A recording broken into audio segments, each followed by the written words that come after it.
better and that better. And then Paul was like, I really like that about you, but you've got to enjoy the moment. And then I think, like, when we were in the club at karaoke after it, that's when I was like, oh my God, I'm a world champion.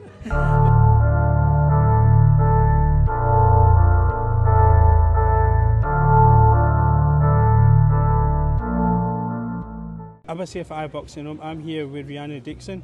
How are you doing? I'm good, how are you? I'm not too bad. Sorry, let me rephrase that. World champion Rhiannon Dixon. Oh yeah, how does that I keep sound? on forgetting it. It sounds really nice, doesn't it? I was going to say, we were in Manchester when it happened. Like, take me back to that moment before we talk about it now.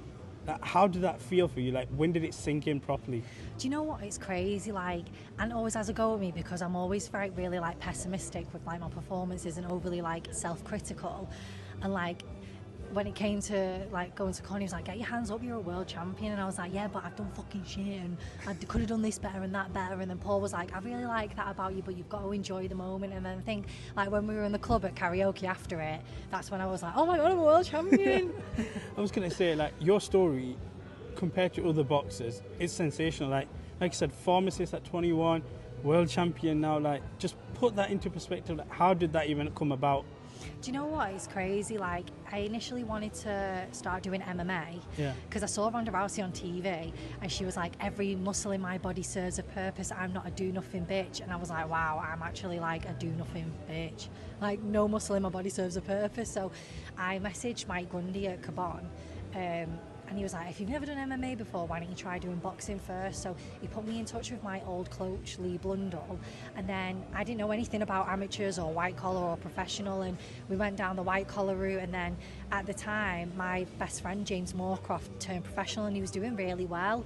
So then my coach at the time was like, oh, why don't we try going professional? And then we did. And I thought, wow, this is really different to white collar. But it's kind of like a sink or swim, isn't it, really? And then we met up with Anthony, and then things have just kind of like catapulted from there, and now world champion. Yeah, I was going to say, you said you're with Anthony there, Team Crawler, like being from Manchester himself, and obviously yourself from Cheshire. Like, how does that just work for yourselves? Like, how big of a thing is that for you to work with someone like him? What's crazy, like when we first went with him, I was a bit starstruck and dead shy around him, and like even though I'm only from down the road, like the accents, like every time he was saying hawk or up, I thought he was saying hawk. So then we like a language barrier. I was going to say, there is a big difference in the accent, you know. Oh, massively. And like whenever Michaela Mayer came over sparring and I was talking, she was like, I'm really sorry, I can't understand you. She was like, I can understand her but not you. Like, the accent's crazy, but no, it's been, do you know what I mean? I feel like I've found my team and I've got really good people who believe in me and want the best for me around me, like in Paul and Anthony and Dom and mine and Johnny, and it's just, I feel like I've just got such a good team around me and I'm just so grateful for it. And now we talk about your first defence, Terri Harper, a very tough fight. In terms of this fight and the venue that is happening as well, like, just explain to us the magnitude of it. Obviously, co-main eventing, the first boxing fight at the Co-op Life. Like, just put that into words for us, how that feels. Do you know what? It's crazy because I haven't actually been in here before, but same, first time. Yeah, and I walked in, I thought, wow, like looking at all this, like just put a few LED lights at me and I think it's bougie. And I thought, wow, this is really like a big deal. I saw my face there and I was like, oh, let's get a picture of me in it later. See, I'm still like so new to it. Like all these other amateurs have been on these like massive shows and got all this experience, whereas I'm still so new to it. I'm like, oh my God, my picture's there, can I have that? Or my name tag on it on the thing. Take that home as a souvenir. Like, go and take it. Don't let anyone see you taking it. We'll take it. But no, it's just, I feel like each fight is just a harder and harder test that I need to give myself if I want to progress. You know, from Katarina Thandas to Karen and now Terri, and I just think it's a natural progression, and it's just a fight I'm really excited for. And I think like the response that we've got from it, like loads of people are dead excited for it, messaging me going, oh, it's a really tough test, but you know, I think you come out and look really well, and I'm really confident in myself, and I'm just really excited for it. And to be the first boxing event here, so Anthony said that he's getting a tour, but I don't know whether that's because he's at VIP, but I'm going to sneak onto it. And we've done the boring part. I'm going to do some fun little questions with yourself. So we're going to go one or the other. So first one is Netflix or Amazon Prime? Oh, Netflix. I'm a Netflix girl. Nando's or takeaway? Oh. Or fried chicken? I'm a Sucker for a Nando's. Medium or hot spice? Oh, mild. PERI TAMER. I can't do spice. No.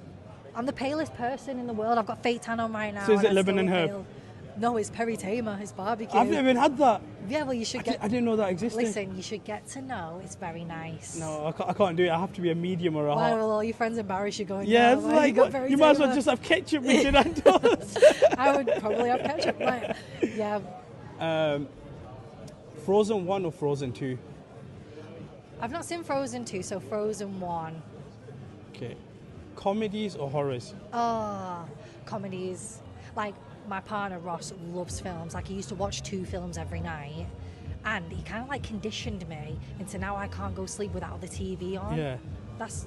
I'm the same.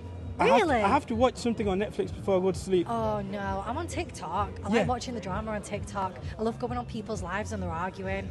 I like going. I know exactly what you mean. Yeah, I don't know. exactly. I don't know how to explain it. No, I do the same, and I shouldn't. Just arguing, and it's I'm like on a a fake weird guilty account. pleasure. I'm on a fake account. And I'm like, oh, you defo lost that then. And finally, night in or active weekend? Oh, night in, because we've got a little French bulldog called Honey, and I feel guilty whenever I leave her on her own. We just went to the dermatologist for her today. Dermatologist for a dog.